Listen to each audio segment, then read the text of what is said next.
नमस्कार विद्यार्थी मित्रों, मैं पवन सर। कक्षा 12 अर्थशास्त्र विषय पाठ 3। विद्यार्थी मित्रों, आज हम पाठ 3 मुद्रा एवं मुद्रास्फीति की चर्चा करने जा रहे हैं। ये जो मुद्रा है ये हमारे जीवन में बहुत ही महत्वपूर्ण रखता है, क्योंकि आज का जो आधुनिक टेक्नोलॉजी का समय चल रहा है, अगर मुद्रा है तो सब कुछ है, मुद्रा नहीं है तो कुछ नहीं है। क्योंकि सुबह जब हम सोकर उठते हैं और रात को जब हम सोते हैं, तब तक हमारे जीवन उपयोगी जितनी भी चीज़ वस्तुओं का हम उपयोग करते हैं, हमारी जो भी आवश्यकताएं होती हैं, हम जिन जिन वस्तुओं का उपयोग करते हैं, लेन देन करते हैं, खरीद और विक्रय करते हैं, उन सब के पीछे कहीं न कहीं मुद्रा जरूर जुड़ा हुआ है। अगर मुद्रा है तो हमारी दैनिक दिनचर्या बहुत अच्छी तरह से व्यतीत होती है, और अगर मुद्रा नहीं है तो हमारी जो दिनचर्या है वह बहुत स्लो और नकारात्मक भाव से व्यतीत होती है। तो विद्यार्थी मित्रों, आज हम इसी मुद्रा की चर्चा करने जा रहे हैं। ठीक है, आप यहाँ पर देख पा रहे होंगे कि साटा पद्धति का परिचय हम देखेंगे। साटा पद्धति क्या है? ये प्राचीन समय में हुआ करती थी। आज भी कहीं कहीं जो एकदम अत्यंत गरीब गांव है वहाँ पर यह चीज़ देखने को मिलती है।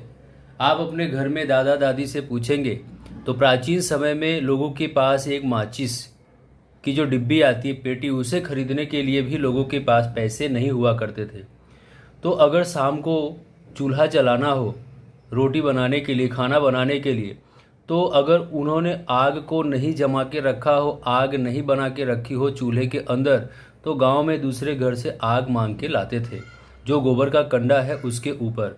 ठीक है, तो इस तरह से खेती से लेके अन्य जो भी चीज़ वस्तुएं हैं, लोग उसका लेन देन करते थे, मांगते थे। जैसे कि अगर किसी के पास चना है तो मटर मांगता था, गेहूं है तो चावल मांगता था, चावल है तो दाल मांगता था, दाल है तो घी मांगता था। तो इस तरीके से ये जो वस्तु के बदले में वस्तु का लेन देन किया जाता था, उसे साटा पद्धति कहते हैं।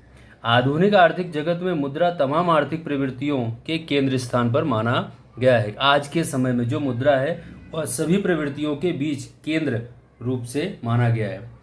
आज व्यक्ति को आवश्यकताएं संतुष्ट करने के लिए, आज जो व्यक्ति है, जो मनुष्य है, उसे अपनी आवश्यकता को संतुष्ट करने के लिए वस्तुओं और सेवाओं के क्रय हेतु मुद्रा की आवश्यकता पड़ती है। क्योंकि कोई भी वस्तु की अगर हमें खरीदी करनी है, तो अगर हम आज बाजार में गेहूं लेकर जाएं और उसको बोलें कि हमें दाल दे दो, चावल दे दो, तो बोलेगा पागल हो गया क्या, पैसे लेकर आ। तो अगर हम रुपया लेकर जाते हैं, पैसे लेकर जाते हैं, तो हम जो वस्तु पसंद करते हैं वह सारी वस्तु की मांग कर सकते हैं, उसे खरीद सकते हैं। तो इस तरह से विद्यार्थी मित्रों, मुद्रा विनिमय का माध्यम है। क्या है? लेन देन का माध्यम। विनिमय अर्थात लेन देन। तो मुद्रा जो है उसके द्वारा हम कोई भी वस्तु, कपड़ा है, अनाज है, फल फ्रूट है, या कोई भी वस्तु की हम खरीदी कर सकते हैं। और मूल्य का संग्राहक भी है, मतलब हम उसे इकट्ठा करके संभाल के रख भी सकते हैं। इसलिए विद्यार्थी मित्रों देखिए, भविष्य में, किस में? भविष्य में जन्म लेने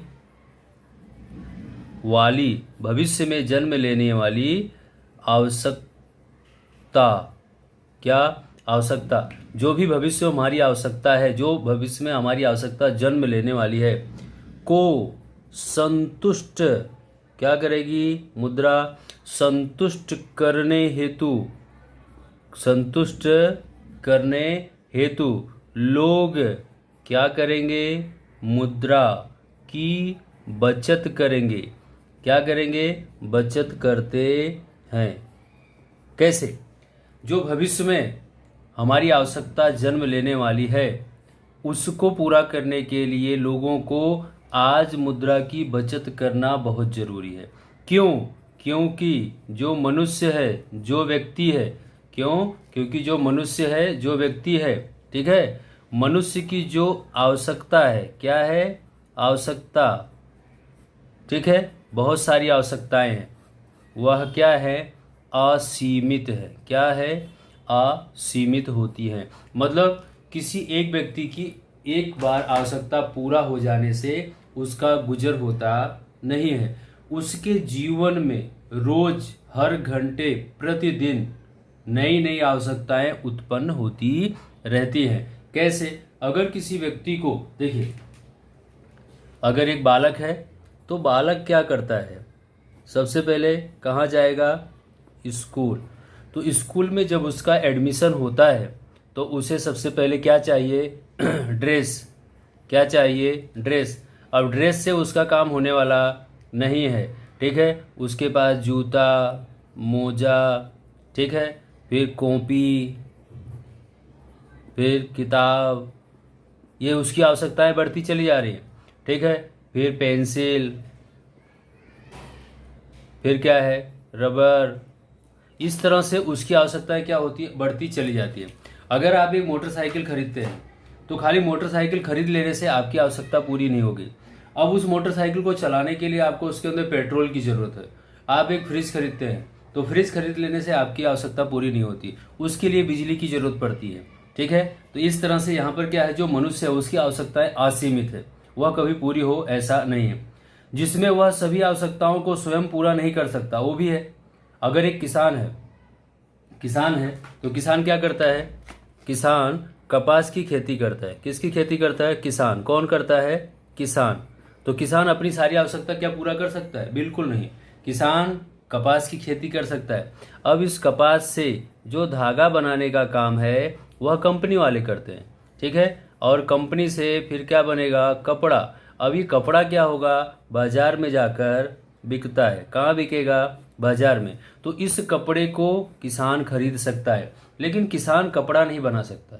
जो मिल मालिक बाजार में कपड़ा बनाता है, बेचता है, वो कपास का उत्पादन नहीं कर सकता, ठीक है। तो ये इस तरह से क्या है कि हर व्यक्ति की आवश्यकता स्वयं पूरी हो नहीं सकती है।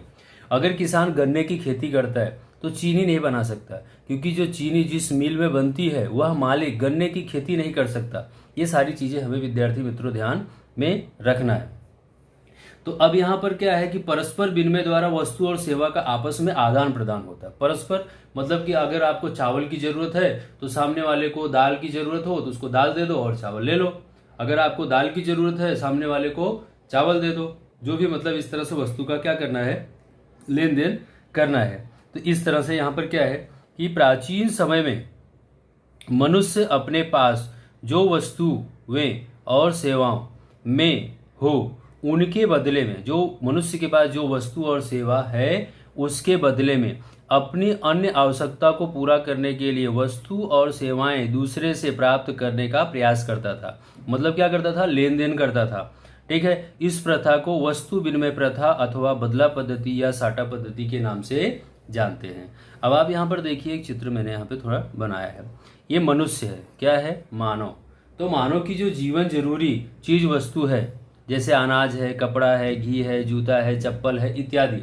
तो अब अगर वह अनाज का उत्पादन करता है तो कपड़ा नहीं बना सकता है। कपड़ा बना रहा है तो घी का उत्पादन नहीं कर सकता। घी बना रहा है, घी का उत्पादन कर रहा है तो जूता चप्पल नहीं बना सकता। तो यहाँ पर क्या होगा? लेन देन होता है। क्या होगा? लेन देन होगा। जैसे कि यहाँ पे अनाज देकर क्या करेगा? चावल ले लेगा। क्या ले लेगा? चावल। चावल देकर क्या करेगा? कपड़ा ले लेगा। कपड़ा देकर क्या करेगा? घी ले लेगा। घी देकर क्या करेगा? जूता चप्पल ले लेगा।